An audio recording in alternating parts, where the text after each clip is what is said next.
جس کا نام ڈاکٹر احمد تھا اور وہ سعودی عرب کا معروف طبیب تھا۔ لوگ اس سے مشورہ لینے کے لیے کئی کئی دن تک انتظار کرتے۔ اس کی شہرت بڑھتی چلی گئی۔ دارالحکومت میں ایک انٹرنیشنل میڈیکل کانفرنس کا انعقاد ہوا جس میں اسے بھی دعوت دی گئی۔ اس کی خدمات کے پیش نظر فیصلہ ہوا کہ وہ اس کانفرنس میں نہ صرف کلیدی مقالہ پڑھے گا بلکہ اس موقع پر اسے اعزازی شیلڈ اور سرٹیفکیٹ بھی دیا جائے گا۔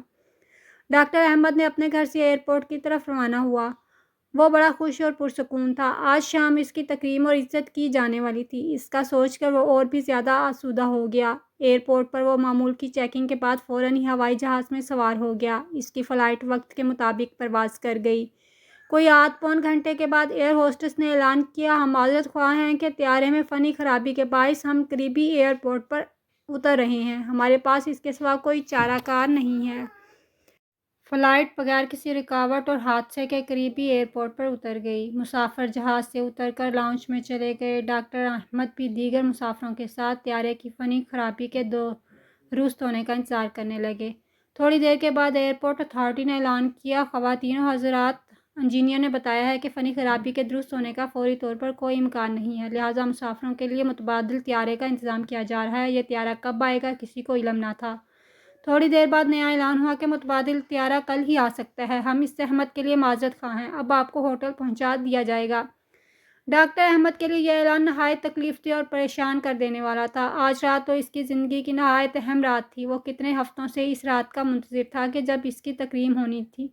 وہ کرسی سے اٹھا اور ایئرپورٹ کے اعلیٰ افسر کے پاس جا پہنچا، اپنا تعارف کرایا اور کہا کہ میں انٹرنیشنل لیول کا ڈاکٹر ہوں، میرا ایک ایک منٹ قیمتی ہے، مجھے آج رات دارالحکومت میں مقالہ پڑھنا ہے۔ پوری دنیا سے مندوبین اس سیمینار میں شرکت کرنے کے لیے آئے ہوئے ہیں اور آپ لوگ ہمیں یہ خبر سنا رہے ہیں کہ متبادل طیارہ 16 گھنٹے بعد آئے گا۔ متعلقہ افسر نے اسے جواب دیا کہ محترم ڈاکٹر صاحب، ہم آپ کی عزت اور قدر کرتے ہیں، ہمیں آپ کی اور دیگر مسافروں کی مشکلات کا اندازہ ہے، لیکن یہ ہمارے بس کی بات نہیں اور نیا طیارہ فوری طور پر فراہم کرنا میرے بس میں نہیں ہے۔ البتہ وہ شہر جہاں آپ کو کانفرنس میں شرکت کے لیے جانا ہے، یہاں سے بذریعہ کار سے صرف 3-4 گھنٹے کی مسافت پر ہے۔ اگر آپ کو بہت جلدی ہے تو ایئرپورٹ سے کرایہ پر گاڑی حاصل کریں اور خود ڈرائیو کرتے ہوئے متعلقہ شہر پہنچ جائیں۔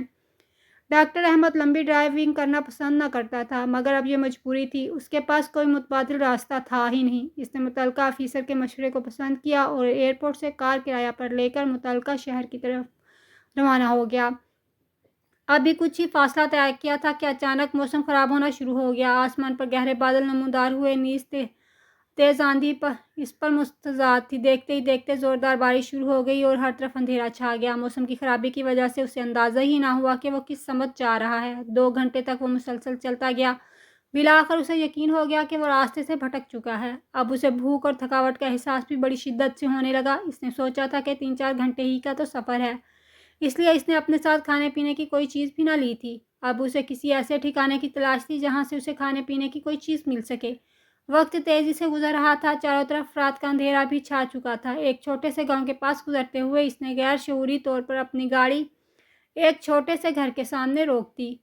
اس کا ہاتھ گھر کے باہر دروازے پر دستک دے رہا تھا جب اندر سے ایک بوڑھی عورت کی نحیف و ناتواں آواز اس کے کانوں میں پڑی، جو کہہ رہی تھی، جو بھی ہو اندر آ جاؤ، دروازہ کھلا ہے۔ ڈاکٹر احمد گھر میں داخل ہوا تو دیکھا کہ ایک بوڑھی عورت متحرک کرسی پر بیٹھی ہے۔ اس نے خاتون سے کہا، اماں، میرے موبائل کی بیٹری ختم ہو چکی ہے، کیا میں اپنا موبائل چارج کر سکتا ہوں؟ بوڑھی عورت مسکرا کر کہنے لگی، میرے بیٹے، کون سے فون کی بات کر رہے ہو؟ تمہیں معلوم نہیں اس وقت تم کہاں ہو؟ ہمارے ہاں نہ تو بجلی ہے نہ ٹیلی فون۔ یہ تو ایک چھوٹا سا گاؤں ہے جہاں شہری سہولتوں کا کوئی تصور نہیں ہے۔ پھر اس نے مزید کہا، میرے بیٹے، وہ سامنے میز پر چائے اور کھانا رکھا ہے، لگتا ہے تم بھوکے ہو پیاسے ہو، راستہ بھٹک گئے ہو، تم پہلے کھانا کھا لو پھر بات کریں گے، لگتا ہے تم خاصا طویل فاصلہ طے کر کے آئے ہو۔ ڈاکٹر احمد نے اس بوڑھی خاتون کا شکریہ ادا کرتے ہوئے کہا اور کھانے پر ٹوٹ پڑا۔ سفر کی تھکاوٹ سے اسے شدید بھوک لگ رہی تھی۔ اچانک خاتون کی کرسی کے ساتھ والی چارپائی پر حرکت ہوئی اور ایک معصوم نے رونا شروع کر دیا۔ خاتون نے اس بچے کو تھپک کر سلایا اور اسے دعائیں دینا شروع کیں۔ وہ اس بچے کی صحت اور سلامتی کے لیے لمبی لمبی دعائیں کر رہی تھی۔ ڈاکٹر احمد نے کھانا کھایا اور بوڑھی اماں سے کہنے لگا، اماں جان، آپ نے اپنے اکرام اخلاق اور میزبانی سے میرا دل جیت لیا ہے۔ آپ لمبی لمبی دعائیں مانگ رہی ہیں، امید ہے کہ اللہ تعالیٰ آپ کی دعائیں ضرور قبول کرے گا۔ میرے بیٹے، وہ بوڑھی اور گویا ہوئی، اللہ نے میری تمام دعائیں سنی اور قبول کی ہیں۔ ہاں، بس ایک دعا باقی ہے جو میرے ضعیف